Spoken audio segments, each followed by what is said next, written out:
Friends ನಮಸ್ತೆ. ಇವತ್ತು ನಾನು ನಮ್ಮ ರಾಜಣ್ಣ ಇವತ್ತು ಅಚಾನಕ್ ಆಗಿ ಈ ಕಡೆ ಬರ್ತಾ ಇದ್ವಿ. ಹೆಂಗೋ ನಮ್ಮ ಅದೃಷ್ಟ, ನಮ್ಮ ಯಲಂಕ ರಾಜೇಂದ್ರಣ್ಣ ಅವರು ಇವರು ಯಶವಂತಪುರದಲ್ಲಿದ್ದಾರೆ. ತುಂಬಾ ಹಿರೀಕರು ಈ ಬೆಂಗಳೂರಲ್ಲಿ ನಮ್ಮ ಕರ್ನಾಟಕದಲ್ಲಿ ಇರೋಂಥ ಹಿರಿ ಶೋಕ್ದಾರ್ಗಳಲ್ಲಿ ಇವರು ಒಬ್ರು ಹೆಸರಾಂತ ವ್ಯಕ್ತಿ. ತುಂಬಾ ಒಳ್ಳೆ ಶೋಕಿ. ಆಮೇಲೆ ಅಕ್ಕಿಗಳು ಸುಮಾರು ಜನ ಇವರ ಅಂಡರಲ್ಲಿ ಶೋಕಿ ಕಲ್ತು ತುಂಬಾ ಜನ ದಾವಡಿಗಳಲ್ಲಿ ಅಕ್ಕಿಗಳು ಇಟ್ಕೊಂಡಿದ್ದಾರೆ. ಅಂತ ಒಬ್ಬ ಹಿರಿ ಶೋಕ್ದಾರ್ನ ಮೀಟ್ ಮಾಡುವಂತ ಅವಕಾಶ ಇವತ್ತು ಪ್ರಪ್ರಥಮವಾಗಿ ನನಗೆ ಸಿಕ್ಕಿದೆ. ತುಂಬಾ ಸಂತೋಷ ಆಗಿ ಇವತ್ತು ಅವ್ರದ್ದೊಂದು ಸಣ್ಣ ಇಂಟರ್ವ್ಯೂ ಮಾಡೋಣ ಅಂತ ಬಂದಿದ್ದೀನಿ. ಬನ್ನಿ ಫ್ರೆಂಡ್ಸ್, ಇವಾಗ ನಮ್ಮ ರಾಜೇಂದ್ರ ಅಣ್ಣ ಅವ್ರ ಜೊತೆ ಮಾತಾಡೋಣ. ಅಣ್ಣ ನಮಸ್ಕಾರ. ಹೇಳಿ ಹೇಳಿ ಹೇಳಿ. ಇವತ್ತು ಹೆಂಗೋ ನಮ್ಮ ಅದೃಷ್ಟ ನೀವು ಸಿಕ್ಕಿದ್ರಿ ನಮ್ಗೆ. ಸುರೇಶ್ ಅವರೇ ಹೇಳಿ.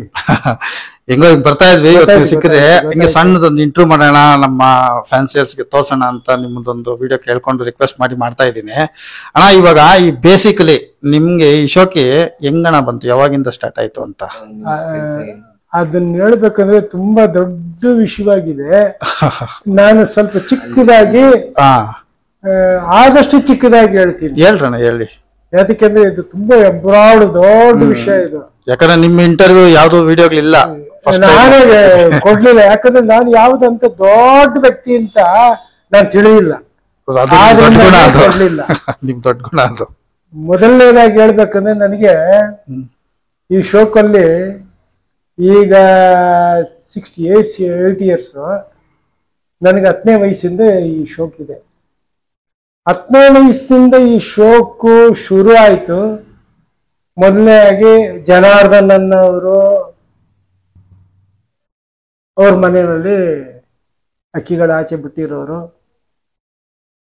ಮೇಯಿಸ್ತಾ ಇರೋವಾಗ ನಮ್ಗೆ ಒಂದು ಕರೆಂಟು ಅದನ್ನ ನೋಡೋಣ, ಅವ್ರು ಓಡಿಸೋರು, ನಾವು ನಿಂತ್ಕೊಳ್ಳೋರು, ಹಿಂಗೆ ಹಿಂಗೆ ಆಗೋದು. ಕಾಲಕ್ರಮೇಣ 1 ದಿನ 2 ದಿನ 3 ದಿನ ಹಂಗೆ ಪಳಗ್ಬಿಟ್ವಿ. ಆಮೇಲೆ ಅಲ್ಲಿ ಕೆಳಗಡೆ ಬಂದಿದ್ದೆ ಕಾರ್ಪೊರೇಷನ್ ಹೈಸ್ಕೂಲ್ ಹತ್ರ ಈಶ್ವರನ್ ಅವರು, ಓಮರು, ಗೆರೆಬಾಜು ಅಕ್ಕಿ ಇಟ್ಟಿದ್ರು. ಅವರೆಲ್ಲ ದೊಡ್ಡ ವ್ಯಕ್ತಿಗಳು. ಅಲ್ಲಿ ಬಂಡಲ್ಲೇನವನು ಒಬ್ಬ, ಅವರು ಗೆರೆಬಾಜಿ ಇಟ್ಟಿದ್ರು. ಅವ್ರ ರಿಂಗ್ ಅದಲ್ಲ, ಅವರೆಲ್ಲ ಒಂದು ಬ್ಯಾಚ್. ಅವಾಗ ಆ ಚಿಕ್ಕ ವಯಸ್ಸಲ್ಲಿ ಆ ಬಂಡಲ್ಲಿ ನಾನು ಈ ರಾಮ್ ಪ್ರಸಾದ್ ಅವ್ರು ಬರ್ತಾರೆ, ಅವರು ಮಹಾ ಮೇಧಾವಿಗಳು, ಬುದ್ಧಿವಂತರು, ವಿಷಯಗಳನ್ನ ನೋಡ್ತಾರೆ, ಹಂಗ ಹೇಳ್ತಾರೆ ಹಿಂಗ ಹೇಳ್ತಾರೆ ಅನ್ನೋವಾಗ ಏನಪ್ಪ ಐತೆ ಇದ್ರಲ್ಲಿ ವಿಷಯ ನನಗೊಂದು ಕ್ಯೂರಿಯಾಸಿಟಿ. ಆವಾಗ ಹತ್ಕೊಂಡಿದ್ದು ಬೆಂಕಿ ಇದು. ಓಕೆ, ಅಲ್ಲಿ ರಿಸರ್ಚ್ ಮಾಡಕ್ ಸ್ಟಾರ್ಟ್ ಮಾಡಿದ್ರಿ. ಇನ್ನೂ ಉರಿತಾನೇ ಇದೆ, ಆರಿಲ್ಲ. ಸಂತೋಷ. ನೋಡೋದಕ್ಕೆ ಆರ್ದಂಗೆ ಇರುತ್ತೆ, ಒಳಗಡೆ ಕೆಂಡ ಇದೆ, ಇನ್ನೂ ಹುಡುಕ್ತಾನೆ ಇದೆಯೇ, ಇನ್ನೂ ಕಲಿತಾನೆ ಇದೆ. ಹಂಗಾಗಿ ನಾನು ಕ್ರಮೇಣ ಪೂಜಾರಿ ಅಂತ 15ನೇ ಕ್ರಾಸ್ ಕಾಡು ಮಲ್ಲೇಶ್ವರ ದೇವಸ್ಥಾನದವರು ಅರ್ಚಕರು, ಅವ್ರ ದಾವಡಿಯಲ್ಲಿ ಇದ್ದೆ ನಾನು. ಅವ್ರು ತುಂಬಾ ನನಗೆ ತುಂಬಾ ಆಪ್ತರು, ತುಂಬಾ ಒಳ್ಳೆಯವರು. ಈಗಲೂ ನನಗೆ ತುಂಬಾ ನಮ್ಗವ್ರಿಗೂ ಒಡನಾಟ ಇದೆ. ಈಗಲೂ ಇದಾರ? ಈಗಲೂ ಇದ್ದಾರೆ. ಈಗಲೂ ವೀಕ್ಲಿ ಒನ್ಸ್ ಹೋಗ್ತೀನಿ. ಖಂಡಿತ. ಶುಕ್ರವಾರ ಆದ್ರೆ ಅವ್ರ ಮನೇಲಿ ಇರ್ತೀನಿ. ಅವ್ರ ಬ್ಯಾಚ್ ಇಂದ ಈ ಈಶ್ವರ್, ರಾಮ್ ಪ್ರಸಾದ್ ಅವ್ರ ಬ್ಯಾಚ್ ಕೆಳಗಡೆ. ಓಕೆ. ಇವ್ರು ವಿದ್ಯಾವಂತರಲ್ಲ ಅಕ್ಕಿನಲ್ಲಿ. ಬೇರೆ ವಿಷಯಗಳೆಲ್ಲ ವಿದ್ಯೆ ಚೆನ್ನಾಗಿದೆ, ಈ ಕೆಲವು ವಿಷಯಗಳಲ್ಲಿ ಪಾಡಕ್ಕಿ ನೋಡೋ ಅಂತ ವಿಷಯದಲ್ಲಿ ಅವ್ರಿಗೆಲ್ಲ ಇವ್ರು ಕಡಿಮೆನೇ ಇದ್ರು. ಹಿಂಗಾಗಿ ನಾನು ಹೆಂಗಾದ್ರೂ ಮಾಡಿ ಆ ದಾವಡಿಯಲ್ಲಿ ಸೇರಿ ಅದನ್ನ ಹೆಂಗಾದ್ರೂ ಕಲ್ತ್ಬಿಡ್ಬೇಕು ಅನ್ನೋದು ನನಗೆ ತುಂಬಾ ಛಲ ಇತ್ತು. ಹಂಗಾಗಿ ಈ ದಾವಡಿನೇ ಬಿಡ್ಬೇಕಾಗಿ ಬಂತು. ಓಕೆ. ಬಿಟ್ಟು ಆ ದಾವಡಿಯಲ್ಲಿ ಹೋಗಿ ಸೇರ್ಕೊಂಡೆ. ಸ್ಟಾರ್ಟಿಂಗ್ ಬಂದು ದಾವಡಿ ಕ್ಲೀನ್ ಮಾಡೋದು, ಆ ಏಲೆಲ್ಸ ಎತ್ತೋದು, ಆ ಮರಳು ಹಾಕಿರೋರು ಮರಳಲ್ಲಿ ಎತ್ತಬೇಕು, ಊದ್ಗಡ್ಡಿ ಹೆಚ್ಚೋದು, ಮೇವು ಹಾಕೋದು, ಇವೆಲ್ಲ ಕೆಲಸಗಳು ಮಾಡ್ಕೊಂಡಿದ್ದೆ. ಈ ಅರ್ಚಕರಿಗೆ ಇದು ಗೊತ್ತಾಗೋಯ್ತು. ಹೆಚ್ಚು ಕಡಿಮೆ 2 ಫರ್ಲಾಂಗ್ ಉದ್ದಕ್ಕೂ ನನ್ನ ಹೆಗಲ ಮೇಲೆ ಕೈ ಹಾಕೊಂಡು ಕಣ್ಣಲ್ಲಿ ನೀರು ಬಿಟ್ಕೊಂಡು ಬಂದ್ರು. ಯಾಕೆ ನನ್ನನ್ನು ಬಿಟ್ಬಿಟ್ಟು ಹೋದೆ? ನಾನ್ ಬಿಟ್ಬಿಟ್ಟು ಹೋಗಿರೋ ಕಾರಣ ಏನ್ ಹೇಳಿ, ನಾನೇನೋ ಕಲಿಬೇಕು ಅಂತಾನೆ ಹೋಗಿದ್ದೀನಿ ಅವರ ಹತ್ರ. ಹಂಗೆ ಡೈಲಿ ಏನ್ ಮಾಡ್ತಾ ಇದ್ದೆ, ಅವ್ರ ದಾವಡಿನಲ್ಲಿರೋ ಅಕ್ಕಿಗಳನ್ನ ನೋಡ್ತಾ ಇದ್ದೆ. ಅವರು ಉರ್ದುನಲ್ಲಿ ಜಾಸ್ತಿ ಮಾತಾಡ್ತಾ ಇದ್ರು, ರಾಮ್ ಪ್ರಸಾದ್ ಈಶ್ವರ್ ಅವರು. ನಾನ್ ಬಂದು ನನಗಷ್ಟು ಉರ್ದು ಅರ್ಥ ಆಗ್ತಾ ಇರ್ಲಿಲ್ಲ. ಆ ಅಕ್ಕಿಗಳನ್ನ ನೋಡಿ ನೋಡಿ ನೋಡಿ ಬರ್ಕೊಳ್ತಾ ಇದ್ದೆ ನೋಟ್ಬುಕ್ ತಗೊಂಡಾಕಿ. ನನ್ನ ಹತ್ರನೇ ಬಿಗಿದ ಕೈ ಇರೋದು. ಒಂದ್ ಪೇಜಲ್ಲಿ ಗಂಡು, ಅದಕ್ಕೆ ಪುತ್ಲಿ ಹೆಂಗಿದೆ, ಕೊಕ್ಕೆ ಹೆಂಗಿದೆ, ರಿಂಗ್ ಹೆಂಗಿದೆ, ಏನೇನ್ ಕಂಡಿತೋ ಅದೆಲ್ಲ ಬರೆಯೋದು. ನನಗ್ ವಿದ್ಯೆ ಗೊತ್ತಿಲ್ಲ, ಕಂಡಿದೆಲ್ಲ ಬರೆಯೋದು. ಉಗುರಿಂದ ಬರೆಯೋದು, ಬಾಲ್ದಿಂದ ಬರೆಯೋದು, ಉದ್ದದಿಂದ ಬರೆಯೋದು, ಏನೇನ್ ಸಿಗ್ತದೋ ಅದೆಲ್ಲ ಕಣ್ಣಿಗೆ ನನಗೆ ಎಲ್ಲ ನೋಟ್ ಮಾಡ್ಕೋತಾ ಇದ್ದೆ. ಎಲ್ಲ ನೋಟ್ ಮಾಡ್ಬಿಡೋದು. ಈ ಕಡೆ ಹೆಣ್ಣು ನೋಟ್ ಮಾಡೋದು. ಹಿಂಗೇ ಆ ಪುಸ್ತಕದಲ್ಲಿ ಎಲ್ಲಾ ಜೊತೆಗೊಳ್ದು ಬರ್ದಿಕ್ಕಿದ್ದಾರೆ. ಇದು ಏನಾದ ಅಕಸ್ಮಾತ್ ಚೆನ್ನಾಗಿ ಅಕ್ಕಿ ಆರ್ಬಿಟ್ರೆ ಇದೇ ತರ ನೋಡಿ ನಾವು ಮಾಡೋಣ. ಓ, ಆ ಒಂದು ಲಾಜಿಕ್ ಅದು ಲಾಜಿಕ್ ಅಲ್ಲ, ತಪ್ಪು ಅಂತ ಆಮೇಲೆ ಗೊತ್ತಾಗಿತ್ತು. ಅದನ್ನ ಹೇಳಬೇಕಂದ್ರೆ ಅದು ದೊಡ್ಡ ಕತೆ ನಮ್ಮ ಗುರುಗಳು. ಅವಾಗ ಒಂದ್ ದಿನ ಏನಾಯ್ತು, ಹಿಂಗೆ ಬೇಲೂರ್ ನವಾಬ್ ಅನ್ನೋನಿದ್ದಾನೆ ಒಬ್ಬ, ಅವನು ತುಂಬಾ ಮೇಧಾವಿ ಅಂತ ಉರ್ದುನಲ್ಲಿ ಇವ್ರು ಮಾತಾಡ್ತಾರೆ. Okay okay. ಯಾರು ಸರ್? ರಾಮ್ ಪ್ರಸಾದ್ ಈಶ್ವರ್ ಹತ್ರ ಹೇಳ್ತಾವ್ರು, ಐಸಾಜಿ ಅವನು ತುಂಬಾ ಹುಷಾರಾಗಿದ್ದಾನೆ, ಈ ಕೈಯಲ್ಲಿ ಹ್ಯಾಂಡ್ಲ್ ಮಾಡ್ಬೋದು, ಆ ಥರ ಬುದ್ಧಿವಂತ ಅಂತ ಹೇಳಿದ್ರು. ಬೇಲೂರ್ ನವಾಬ್ ಯಾರು ಏನು ಅಂತ ನನಗ್ ಗೊತ್ತಿಲ್ಲ. ಹಿಂಗೆ ಹೋಗ್ತಾ ಇತ್ತು ಕಾಲಕ್ರಮೇಣ. ಒಂದಿನ ಏನಾಯ್ತು, ನನ್ನ ಒಳ್ಳೆ ಗಳಿಗೆನೋ ಏನೋ ಗೊತ್ತಿಲ್ಲ, ಕೃಷ್ಣಪ್ಪ ಅವರು ಟೂರ್ನಮೆಂಟು ಟ್ರೇಸ್ ದಿನ ದೇವಸ್ಥಾನದಲ್ಲಿ, ಯಾವ ದೇವಸ್ಥಾನ ಅಂದ್ರೆ ಧರ್ಮರಾಜ ದೇವಸ್ಥಾನದಲ್ಲಿ ಟ್ರೇಸ್ ಹತ್ತುತ್ತಾ ಇದ್ದಾರೆ. ನಾನು ಅಲ್ಲಿಗೆ ಹೋಗಿದ್ದೆ. ನಮ್ ಕೃಷ್ಣ ಅನ್ನೋನಿದ್ದ, ನಮ್ ಜಾಕಿ, ನಾನು ಅವನು ಅಲ್ಲಿಗೆ ಹೋದ್ವಿ. ಹೋದಾಗ ಈ ಕಡೆ ನನಗೆ ರಾಮ್ ಪ್ರಸಾದ್ ಚೆನ್ನಾಗಿ ಗೊತ್ತು. ರಾಮ್ ಪ್ರಸಾದ್, ರೆನಾಲ್ಡ್, ಗೋಪಿ, ಕುಂಜು, ಆಮೇಲೆ ರಾಮ್ ಪ್ರಸಾದ್ ಅವ್ರ ಗುರು ವೇಣು, ಹಿಂಗೆಲ್ಲ ದೊಡ್ಡವರೆಲ್ಲ ಕುಂತಿದ್ದಾರೆ. ನಾನು ಅವಾಗ ಚಿಕ್ಕ ಹುಡುಗ ಒಂದು ಕಂಬದ ಹತ್ರ ನಿಂತ್ಕೊಂಡು ಏನ್ ಮಾತಾಡ್ತಾ ಇದ್ದಾರೆ ಅಂತ ಕದ್ದು ಕೇಳ್ತಾ ಇದ್ದೀವಿ. ಅವಾಗ ನವಾಬ್ ಅನ್ನೋರು ಇವ್ರೆ ಅಂತ ಗೊತ್ತಾಗೋಯ್ತು. ಓಕೆ. ಆ ಲುಂಗಿ. ಅವಾಗ ಎಷ್ಟು ವಯಸ್ಸಿತ್ತು ನಿಮಗೆ? ನನಗೆ ಮದುವೆ ಆಗಿರ್ಲಿಲ್ಲ, ಒಂದು 22, 23. ಆ ಟೈಮಲ್ಲಿ ನವಾಬ್ ಸರ್ನ ಮೀಟ್ ಮಾಡಿದ್ರಿ? ಮಾಡಿದ್ದು. ಮಾತಾಡ್ತಾ ಇರೋವಾಗ ಏನ್ ಮಾತಾಡ್ತಾರೆ ಇದು ಕ್ಯೂರಿಯಾಸಿಟಿ, ಕಲಿಬೇಕು ಅನ್ನೋದು ವೆರಿ ಆಸೆ. ಆ ಪಯಣದಲ್ಲೇ ಇದ್ದೀನಿ. ಆ ಬೆಂಕಿ ಉರಿತಾ ಇದೆ, ಹುಮ್ಮಸ್ಸು. ಅವಾಗ ಏನಾಯ್ತು, ನವಾಬ್ ಅವರು ಒಂದು ಪ್ರಶ್ನೆ ಕೇಳಿದ್ರು, ये कबूतर ऊपर से जिप्पी कर को आता, आग को फिर मार को चल जाता, ये कैसा देखना ಅಂತ ಹೇಳಿದ್ರು. ಇವ್ರ ಬ್ಯಾಚ್ನ ಇವರೆಲ್ಲ ಅಲ್ಲಿ ಜಗಳಿ ತರ ಒದ್ದಕ್ಕೆ ಲೈನಾಗಿ ಕುಂತಿದ್ದಾರೆ.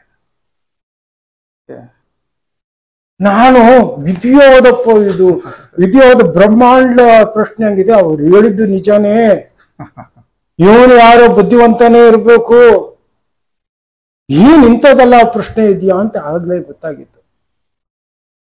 ಆಮೇಲೆ ಉತ್ತರಕ್ಕೆ ಯಾರು ಏನ್ ಹೇಳ್ತಾರೆ, ಯಾರು ಹೇಳ್ತಾರೆ ಅಂತ ಕಾಯ್ತಾ ಇದ್ದೆ. ಉತ್ತರ ಬಂತು ಒಂದ್ ಕಡೆಯಿಂದ, ಯಾರು ಹೇಳಲಿಲ್ಲ. ವೇಣು ಅವರು ಹೇಳಿದ್ರು. ವೇಣು ಅವರು ಏನ್ ಹೇಳಿದ್ರು, ರಕ್ತದಲ್ಲಿ, ಕಣ್ಣಲ್ಲಿ ರಕ್ತ ಎಳೆದು ಬಿಡುತ್ತದೆ, ಆದ್ರಿಂದ ಜಿಪ್ಪಿ ಕಟ್ಕೊಂಡು ಬರುತ್ತೆ ಅಂತ ಹೇಳಿದ್ರು. ನನಗೆ ಆ ಚಿಕ್ಕ ವಯಸ್ಸು, ಉತ್ತರ ತಪ್ಪು ಅಂತ ಗೊತ್ತಾಗೋಯ್ತು. ನಿಮ್ಗೆ ಗೊತ್ತಾಗೋಯ್ತು? ನನಗೆ ಗೊತ್ತಾಗೋಯ್ತು. ನನ್ಗೆ ಪ್ರಶ್ನೆ ಅಂದ್ರೆ, ರಕ್ತ ಬಂತು, ಜಿಪ್ಪಿ ಬಂತು, ಒಪ್ಕೊಳ್ತೀನಿ, ತಿರ್ಗಾ ಹೊಡೆದು ಹೊಂಟೈತಲ್ಲ, ರಕ್ತ ಎಲ್ಲೋಯ್ತು. ಹೌದು. ಹಾಗಾದ್ರೆ ರಕ್ತ ಹೋಗ್ಬಿಟ್ರೆ ತಾನು ನೀನು ಹೋಗ್ಬೇಕು. ರಕ್ತ ಇರೋವಾಗ ನೀನು ಜಿಪ್ಪಿನ ಕುಂತ್ಕೋಬೇಕಲ್ಲ. ಇಲ್ಲೆಲ್ಲೋ ಎಡವಟ್ಟಿದೆ ಅಂತ ಗೊತ್ತಾಗೋಯ್ತು. ಆದ್ರ ನೆಕ್ಸ್ಟ್ ಪ್ರಾರಂಭ ಏನಾಗುತ್ತೆ, ನವಾಬ್ ಅವರು ನನಗ್ ಪರಿಚಯ ಇಲ್ಲ ಅನ್ನು ಹಿಂಗ್ ಹಿಂದಕ್ಕೆ ಬಂದ್ರು. ಬಂದಿದ್ದೆ ಬೇಳೂರು 3ನೇ ಸೀಟು ಹಿಂಗ್ ಎಂದ್ಬಿಟ್ಟಿದೆ. ಸುಮ್ಮನೆ ಇರೋರು ಸಿಗ್ನಲ್ ಕೊಟ್ರು. ಇವನ್ ನಾನು ನೋಡ್ಬಿಟ್ಟೆ, ಓಹೋ ಇಲ್ಲೇನೋ ಇದೆ, ರಹಸ್ಯ ಇದೆ ಅಂತ ಹೇಳ್ಕೊಂಡು ಬಿಟ್ಬಿಟ್ಟೆ. ಇವಾಗ ಗೊತ್ತಿರೋದು ಹೆಸರು ಬೇಲೂರ್ ನಾವು. ಈ ಅಪ್ಪನ್ನೇ ಹೆಂಗಾದ್ರು ಇವ್ರು ಯಾರಿಗೂ ಗೊತ್ತಿಲ್ಲ ಮೀಟ್ ಮಾಡ್ಬೇಕು. ನಾನ್ ವಿದ್ಯಾವಂತ ಆಗ್ಬಿಡ್ಬೇಕು, ನಾನ್ ಕಲ್ತ್ಬಿಡ್ಬೇಕು. ಇನ್ನೊಂದು ವೆರಿ ನನಗೆ ಒಳ್ಳೊಳಗಡೆ ಬೆಂಕಿ ಜಾಸ್ತಿ ಆಯ್ತು. ಒಂದ್ಸತಿ ಊರಲ್ಲಿ ಯಾವುದೋ ಒಂದು ಫಂಕ್ಷನ್, ನಮ್ದು ಆ ಕಡೆನೆ ಬೆಳ್ಳಿಮಲೆ ಆ ಕಡೆ ಊರ್ಗಳು, ಗಡಿಂಗಾಡ್ ಸೊಳಿಂಗರ್ ಆ ಕಡೆ ಊರುಗಳು. ಯಾವುದೋ ಒಂದು ಫಂಕ್ಷನ್ಗೆ ನೀನೇ ಹೋಗು ಅಂದ್ರು. ನನಗೆ ಅಷ್ಟೆಲ್ಲ ದೂರ ಹೋಗಿ ಅನುಭವ ಇಲ್ಲ. ಇನ್ನು ಚಿಕ್ಕ ವಯಸ್ಸು ಅನುಭವ ಇಲ್ಲ, ಬೇರೆ ಓಡಾಡಿಲ್ಲ ಜಾಸ್ತಿ. ಅವಾಗೆಲ್ಲ ಚಡ್ಡಿಗಳು ಹಾಕೊಂಡಿದ್ದಿದ್ ನಾವು. ಸರಿ ಅಂತ ಹೇಳಿದ್ದೆ, ಹೋದೆ. ಅಲ್ಲಿ ನಮ್ಮ ದೊಡ್ಡಜ್ಜಿ ಮಗ ಮೊಮ್ಮಗ ಇದ್ದ, ಅವನ್ ನನ್ಗೆ ತಮ್ಮ ಆಗ್ಬೇಕು. ಅವನ್ ನನ್ನನ್ನು ಬಿಡಲ್ಲ ಅಂತ ಹೋಗುತ್ತೆ. ನಾನು ನಾವೇ ನೋಡ್ಬೇಕು ಅಂತ. ನೀನ್ ಎಲ್ಲಿ ಗೊತ್ತೀಯ ಬೇರೆಯವ್ರಿಗೆ? ನಡಿ ನಾನು ಬರ್ತೀನಿ ಅಂತಾನೆ. ಇವ್ರು ಯಾರು ಎಳ್ಕೊಂಡು ಹೋಗೋರು ಅಂತ ತುಂಬಾ ಶ್ರಮ ಪಟ್ಟು ಅವನ್ನೇನೋ ಮಾಡಿ ಎಳ್ಕೊಂಡು ಹೋದೆ. ಇವಾಗ ಗೊತ್ತಿರೋದು ಬೇಲೂರ್ ನವಾಬ್, ಇನ್ನು ಬೇರೆ ಅಡ್ರೆಸ್ ಇಲ್ಲ. ನನ್ನ ಐಡಿಯಾ ಏನೋ, ಯಾವುದೋ ಒಂದು ಛತ್ರಿ ನೋಡ್ಬಿಟ್ನಂದ್ರೆ ಆ ಛತ್ರಿ ಅವ್ರನ್ನ ಕೇಳಿದ್ರೆ ತೋರಿಸ್ಬಿಡ್ತಾರೆ. ನೀಯ ಬ್ರಹ್ಮ ವಿದ್ಯೆ ಅಂತ ಹೇಳಿದ್ದೆ, ಧೈರ್ಯವಾಗಿ ಹೋಗಿರೋದು ನಾನು. ನೋಡಿ ಅವಾಗಲೇ ಎಷ್ಟು ತಲೆ ಓಡಿಸಿದೀರಾ. ಓಡಿಸಿದ್ನಿ, ಉಪಯೋಗಿಸಿಲ್ದೇ ಇರೋ ತಲೆ ಸಿಕ್ಕಿರೋದಲ್ಲ. ಇಲ್ಲಿ ಹೇಳಿ, ಅದೇ ದೊಡ್ಡ ಸ್ಟೋರಿ. ಹೇಳಿ. ಇವಾಗ ಮೆಜೆಸ್ಟಿಕ್ ನಲ್ಲಿ ಇಳಿದಿದ್ದೀನಿ ಅಂದ್ರೆ ಉತ್ತರಕ್ಕೆ ಬಂದಿದ್ದೀನಿ. ಹೆಂಗೆ ಈ ರೋಡ್ ಉದ್ದಕ್ಕೂ ಹೋಗೋದು ನಡ್ಕೊಂಡು, ಛತ್ರಿಗಳು ನೋಡ್ಕೊಂಡು ಹೋಗೋದು. ಒಂದ್ ಛತ್ರಿ ಕಾಣಿಸಿಲ್ಲ, ನೆಕ್ಸ್ಟ್ ಪಕ್ಕದ ರೋಡಲ್ಲಿ ಬರೋದು. ಹಿಂಗೆ ಮಾಡಿ ಮಾಡಿ ಮಾಡಿ ಮಾಡಿ ಎಷ್ಟು ರೋಡ್ ಹೋದ್ವು. ಮಧ್ಯಾಹ್ನ 3 ಗಂಟೆ, ಬೆಳಗ್ಗೆ 10 ಗಂಟೆಗೆ ಹೋದವರು. 3 ಗಂಟೆ ಆಗಿದೆ. ಕೊನೆ ಹೋಗ್ಬಿಟ್ಟಿದ್ದೀನಿ. ಹೆಬ್ಬಾಳ ಕಡೆಗೆ ಹಿಂಗ್ ಹೋಗಿದ್ದೀನಿ, ಉತ್ತರದ ಕಡೆ ಹೋಗ್ಬಿಟ್ಟಿದ್ದೀನಿ. ಬೆಟ್ಟಗಳು ಬಂದ್ಬಿಡ್ತು, ಮುಂದೆ ಮನೆಗಳಿಲ್ಲ. ಏನ್ ಒಂದ್ ಛತ್ರಿನೂ ಕಾಣಿಸಿಲ್ವೇ ಅಂತ ಹೇಳಿದೆ. ಅಲ್ಲಿ ಏನಪ್ಪ ಯಾರು ನೋಡುತ್ತಾ ಇದ್ಯಾ ಅಂತ ಒಬ್ಬ ಮುಸ್ಲಿಂ ಬೈ ಕೇಳಿದ್ರು. ಅವಾಗ ನವಾಬು ಪಾರ್ಡಕ್ಕಿಯವರು ಅಂದ್ರೆ ಕನ್ನಡದಲ್ಲಿ, ಅವರು ಮುಸ್ಲಿಮು ತಮಿಳು ಕೇಳ್ತಾನೆ. ನಾನು ತಮಿಳನು ಅಂತ ನನ್ನ ಮುಖ ಫೇಸ್ ನೋಡ್ತಾನೆ, ಗೊತ್ತಾಗೋಯ್ತು. இப்படி நவாப் நிட்டு புறாக்காரு அவரு தான் பார்க்கும் வந்தேன். கோழியும் வளர்க்குறாரா, செண்டை சாவல் அது இது, அது எனக்கு தெரியாது, ನನಗೆ ಗೊತ್ತಿಲ್ಲ. ಕೋಳಿ ಎಕ್ಸ್ಪೋರ್ಟ್ ಅಂತಾನು ನನಗೆ ಗೊತ್ತಿಲ್ಲ. ಅವ್ರದ್ದಾ ಇರಕೋ ಅಂತ ಹೇಳಿದ್ರೆ ಅವ್ರ ಶಿಷ್ಯನ್ ಯಾರನ್ನ ಕರೆದ್ರು. ಅಲ್ಲೇ ಪಕ್ಕದಲ್ಲೇ ಒಬ್ಬ ಶಿಷ್ಯ. ಆ ಅಪ್ಪ ಬಂದಾಗ ಅವನ್ ನೋಡಿದ ತಕ್ಷಣ ದೇವ್ರು ನೋಡ್ದಂಗ ಆಗೋಯ್ತು ನನಗೆ. ಸಿಕ್ಬಿಟ್ರಪ್ಪ ಯಾರೋ ಅಷ್ಟೊತ್ತು ತೋರ್ಸೋರು, ಕಷ್ಟ ಬಿದ್ದು. ಅವನು ವೈಟ್ ಅಲ್ಲಿ ಫುಲ್ ವೈಟ್. ಅವನ್ ಬೆಳ್ಳಗೂ ಬೇರೆ ಇದ್ದಾನೆ, ಒಂದ್ 6 ಅಡಿ ಹತ್ರ ಇದ್ದಾನೆ ಫುಲ್. ಅವತ್ತು ಶುಕ್ರವಾರ ನಾನು ಹೋಗಿರೋ ದಿನ. ಅವನ್ ನಮಾಜ್ಗೆ ರೆಡಿ ಆಗವನೆ. ಅವನೇಂತ ಹೇಳ್ಬಾರ್ದು, ಅವರೇ ಅವರು ಏನಪ್ಪ ಅಂದ್ರು, ಹಿಂಗೆ ನವಾಬು ಹಿಂಗೇನಪ್ಪ ಒಂದೆ, ಅದು ರೌಂಡ್ ಟಾನ ಅಂತಾರೆ, ಟುವರ್ಡ್ಸ್ ಸೌತ್ ಅಂತಾರೆ, ಆ ಕಡೆ ಹೋಗ್ಬೇಕಾಗಿತ್ತು ಅಂತಾರೆ. ಇವಾಗ ಈ ಅಪ್ಪನ್ನ ಬಿಟ್ರೆ ಕಷ್ಟ. ರೌಂಡ್ ಟಾನ ಎಲ್ಲಿದೆ ನನ್ಗೇನ್ ಗೊತ್ತು, ಇನ್ನು ವಿಚಾರಣೆ ಮಾಡ್ಬೇಕು. ಆ ರೌಂಡ್ ಟಾನಲ್ಲಿ ಹೋಗಿ ಎಲ್ಲಿಂದ ಹುಡ್ಕೋದು, ಇದು ದೊಡ್ಡ ಕಷ್ಟ ಅಂತ ಹೇಳಿದ್ದೇನ್ ಮಾಡ್ಬಿಟ್ಟೆ, ಹೆಂಗಾದ್ರೂ ಮಾಡಿ ನೀನು ನನ್ನ ಹತ್ರ ಸೇರಿಸ್ಬಿಡಪ್ಪ ಅಂತ ಬೆಳ್ಕೊಂಡೆ. ಬಾ ಹೋಗೋಣ, ಇವತ್ತು ನಮಾಜ್ಗೆ ಹೋಗ್ಬೇಕಾಗಿತ್ತು, ಅಲ್ಲೇ ಹೋಗ್ತೀನಿ ಬಾ ಅಂತ ಹೇಳಿದೆ. ಆಯಪ್ಪ ಕರ್ಕೊಂಡು ಬಸ್ಸಲ್ಲಿ ಕರ್ಕೊಂಡೋದ. ನಾವು ನಡ್ಕೊಂಡು ನಿಮ್ಗೆ ಬಂದಿದ್ವಿ ಉತ್ತರದ ಕಡೆ, ಅವರು ಸೌತ್ ಕಡೆ ಕರ್ಕೊಂಡೋದ್ರು. ಅಷ್ಟು ದೂರ ನಡೆದ್ಬಿಟ್ಟಿದ್ದೀರಾ? ನಾವು ಅಯ್ಯೋ ನೋಡ್ಬಿಡಿ, ಇನ್ನೂ ಆ ಕಡೆ ನಡೀತಾ ಇದೆ ಇವಾಗ. ಇಲ್ಲಿ ಸಿಕ್ಕಿಲ್ಲ ಅಂದ್ರೆ ಹೆಂಗೋ ನಿಮ್ಮ ಅದೃಷ್ಟ ಸಿಕ್ಬಿಟ್ರು. ಸಿಕ್ಕಿದ್ರು ಹಂಗೂ ಸಾಕದವ್ರಿಗೆ ಸುತ್ತ ಅದ್ನೇನೋ ರೋಡ್. ಹೌದು. ಆಮೇಲೆ ಕರ್ಕೊಂಡೋದ್ರು. ಅಲ್ಲಿಂದ ಸ್ವಲ್ಪ ದೂರ ನಡ್ಕೊಂಡೋದ್ರು. ಒಂದು ಮಾಂಸದ ಅಂಗಡಿಯಲ್ಲಿ ಇವ್ರು ಕುಂತಿದ್ದಾರೆ. ನೋಡ್ಬಿಟ್ಟೆ, ಅವತ್ ನೋಡಿದ್ನಲ್ಲ,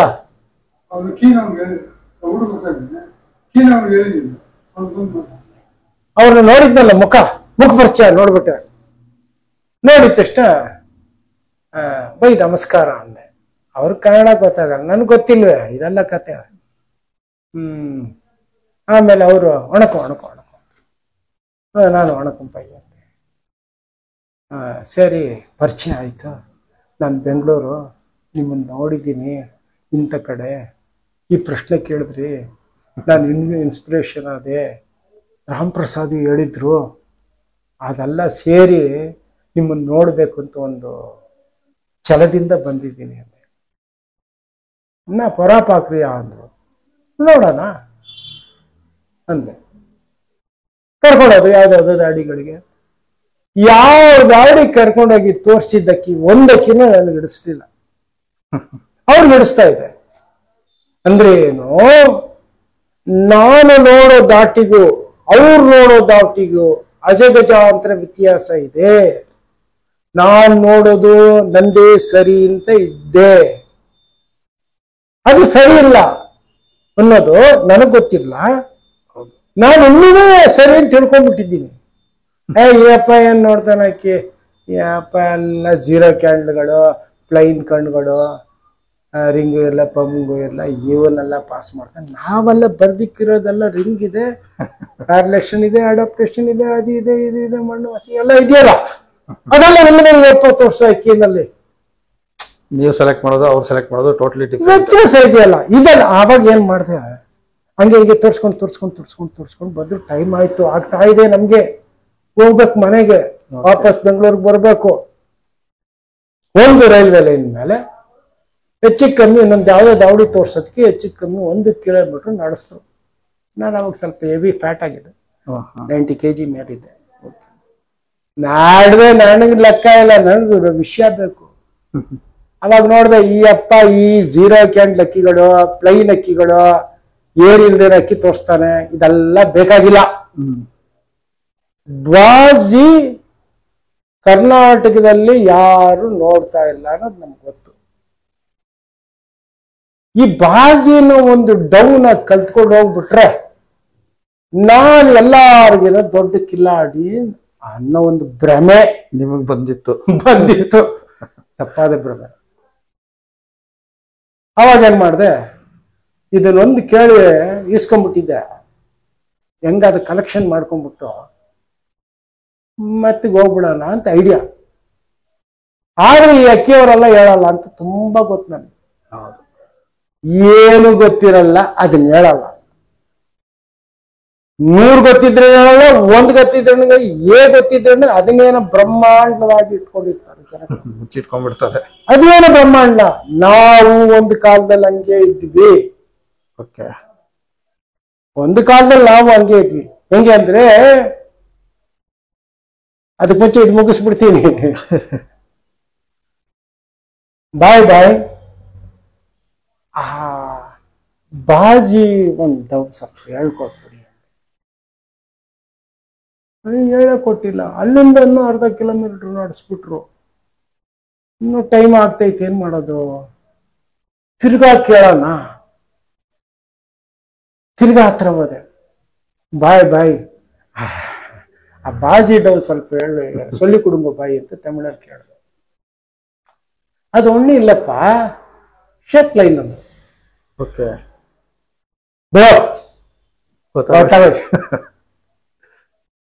ಶೇಕ್ ಮಾಡ್ಬಿಟ್ರೆ ಬಾಜಿ ಬಂದ್ಬಿಡ್ತದೆ. ನಾನು ಅನಿಸ್ಬಿಟ್ಟು ಏನ್ ಮಾಡಿದೆ, ಡೈರೆಕ್ಟ್ ಬೆಂಗಳೂರಿಗೆ ಬಂದೆ. ಆ 65 ರೂಪಾಯಿ ಅವ್ರಿಗೆ ಕೊಟ್ಟೆ.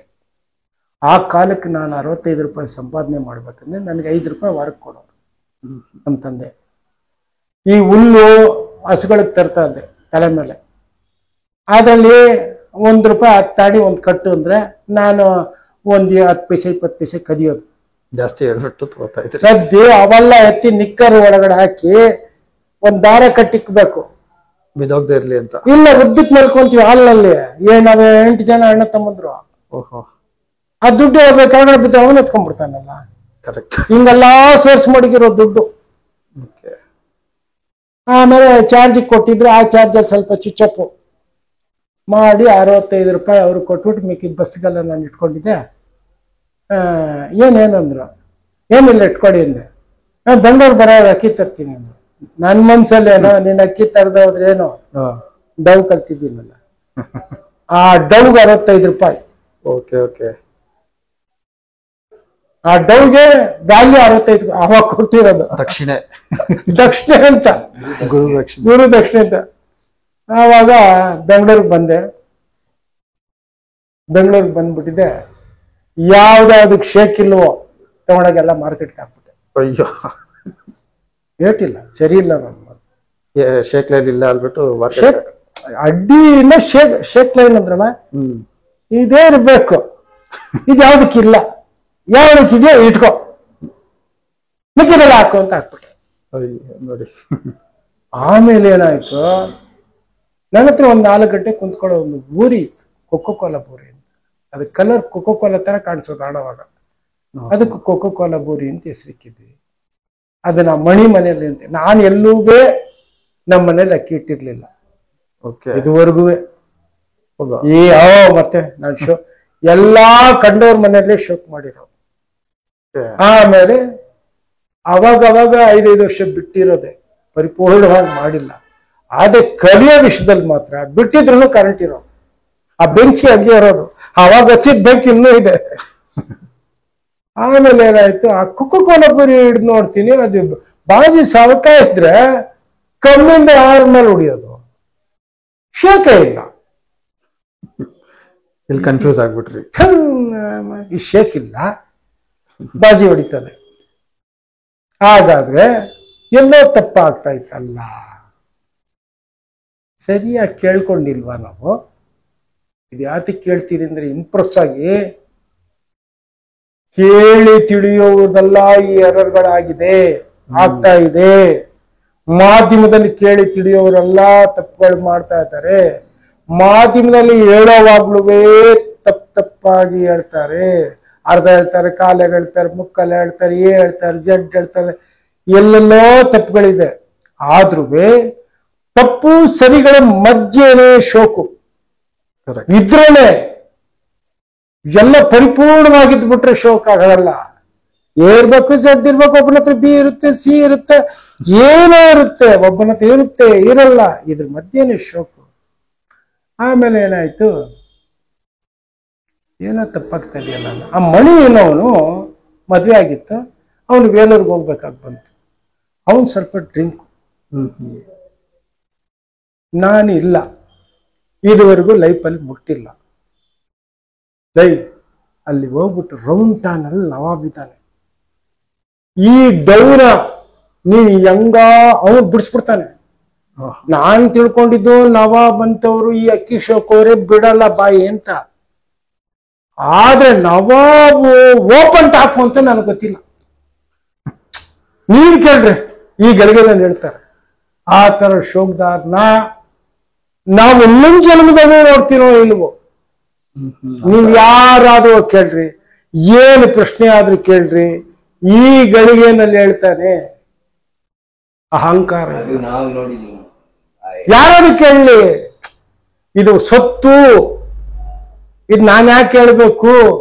ಸೀಕ್ರೆಟ್ ಏನಿಲ್ಲ, ಇಲ್ಲ. ನಾವಲ್ಲ, ಬಾರಿ ಸೀಕ್ರೆಟ್ ಕಲ್ತಿರೋದು ABCDನೇ. ಆಗ ಆ ಕಾಲಕ್ಕೆ ನಾವ್ ಹೇಳಲ್ಲ. ತಿಪ್ಪರ್ಲಾಗ ಹೊಡೆದ್ರೆ ಹೇಳಲ್ಲ. A ಹೇಳಿದ್ರೆ B ಹೇಳಲ್ಲ, B ಹೇಳಿದ್ರೆ C ಹೇಳಲ್ಲ, C ಹೇಳಿದ್ರೆ D ಹೇಳಲ್ಲ. ನನ್ ಕೆಲಸ ಅದೇನೆ. ಅದೆಲ್ಲ ಯಾವಾಗ ಬಿಟ್ಟೆ ಅಂದ್ರೆ 45ನೇ ವಯಸ್ಸಲ್ಲಿ ಬಿಟ್ಟೆ. ಇಷ್ಟೇ ಶೋಕಿ ಅಂತ. ಅದು ಯಾವಾಗ ಗೊತ್ತಾಯ್ತು ಅಂದ್ರೆ, ಒಂದು ತಂದೆ ಮಗನ್ನ ಹೆಗಲ ಮೇಲೆ ಎತ್ಕೊಂಡು ಒಂದು ಜಾತ್ರೆನಲ್ಲಿ ಹೋದಾಗ PP ಕೊಡು, ಇಸ್ಕೊಡ್ ಡ್ಯಾಡಿ, ಬೆಲೂನ್ ಇಸ್ಕೊಡು, ಎಲ್ಲಾ ಇಸ್ಕೊಟ್ರು, ಎಲ್ಲ ಇಟ್ಕೊಂಡಿದ್ದೀನಿ. ಯಾರು ಬಂದು ಕೇಳಿದ್ರೆ PP ಕೊಡಲ್ಲ, ಬೆಲೂನು ಕೊಡಲ್ಲ, ಯಾವ್ದು ಕೊಡಲ್ಲ. ನಮ್ಮಪ್ಪ ಕೆಳಗಡೆ ಬಿಟ್ಬಿಟ್ಟ, ಜಸ್ಟ್ ಮಿಸ್ ಆಗ್ಬಿಟ್ರು. ಅಳ್ತಾ ನಿಂತಿದ್ದೀನಿ. ಇವಾಗ ಏನ್ ಹೇಳ್ತೀನಿ, PP ಬೇಡ, ಏನು ಬೇಡ, ಡ್ಯಾಡಿ ಬೇಕು. ಮಗುಗ್ ಹಂಗ್ ಬರುತ್ತಾ ಇಲ್ವಾ? ಬರುತ್ತೆ. ಅವಾಗ ಗೊತ್ತಾಯ್ತು, ಈ PP, ಈ ಬೆಲೂನು ಇವೆಲ್ಲ ಕೆಲ್ಸಕ್ಕೆ ಬರಲ್ಲ. ಇದಕ್ಕಿನ ಹೈಯರ್ ಇದೆ, ಅದಕ್ಕಿನ ಹೈಯರ್ ಇದೆ, ಕೊನೆನೇ ಇಲ್ಲ ಇದಕ್ಕೆ. ಆವಾಗ ಈ PP ಇದೆಲ್ಲ ಎತ್ತು ಬಿಸಾಕ್ಬಿಟ್ಟು ಯಾರು ಕೇಳಿದ್ರು ಕೊಡೋದೆ. ಈಗ ಯಾವ್ದು ಇಲ್ಲ, ಎಲ್ಲ ಕೇಳಿದ್ರೆ ಕೊಡ್ರೆ ಬೇಕಿಲ್ಲ. ಅದರಿಂದ ಪ್ರಯೋಜನ ಇಲ್ಲ. ಕೇಳಿದ್ರ ಪ್ರಯೋಜನ ವಿನಃ ಅದು ಕಲಿಯೋರಿಗೆ ಅವಶ್ಯಕತೆ, ಕಲ್ತವ್ರಿಗೆ ಇಲ್ಲ. ಕಲ್ತಿದ್ದಾರ ಇಲ್ವಾ ಅಂತ ಅವ್ರು ಮೇಲ್ಗಡೆ ವರ್ಗದವ್ರು ಚೆಕ್ ಮಾಡಿದ್ರೆ ಗೊತ್ತಾಗೋದು. 100%.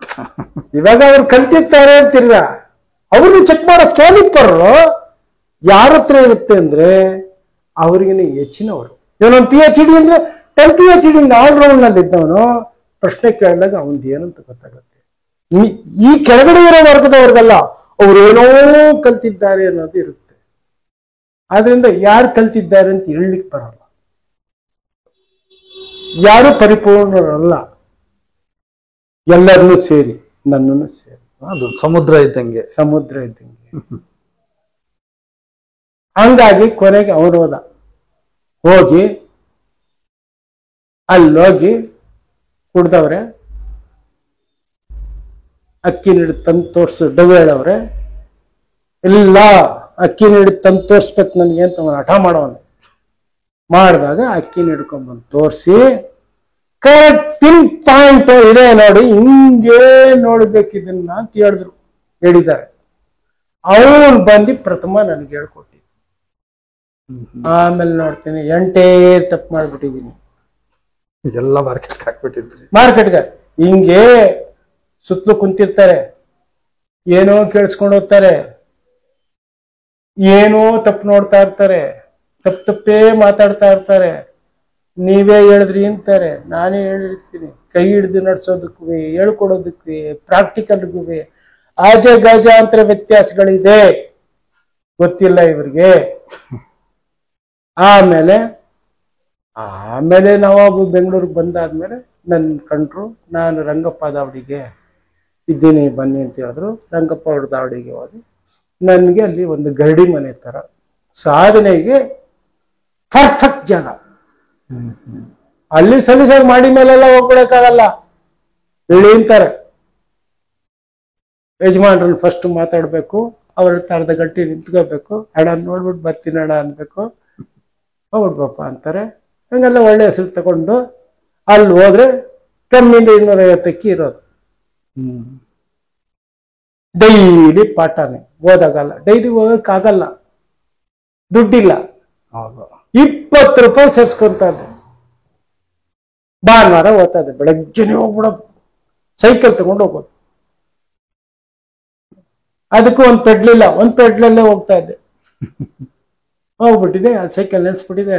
ಅಣ್ಣವ್ರನ್ನ ಫಸ್ಟ್ ಮಾತಾಡ್ಬಿಡೋದು, ರಂಗಪ್ಪ ಅವ್ರನ್ನ. ಆಮೇಲೆ ಅವ್ರು ಹೋಗಪ್ಪ ಅನ್ನೋರು.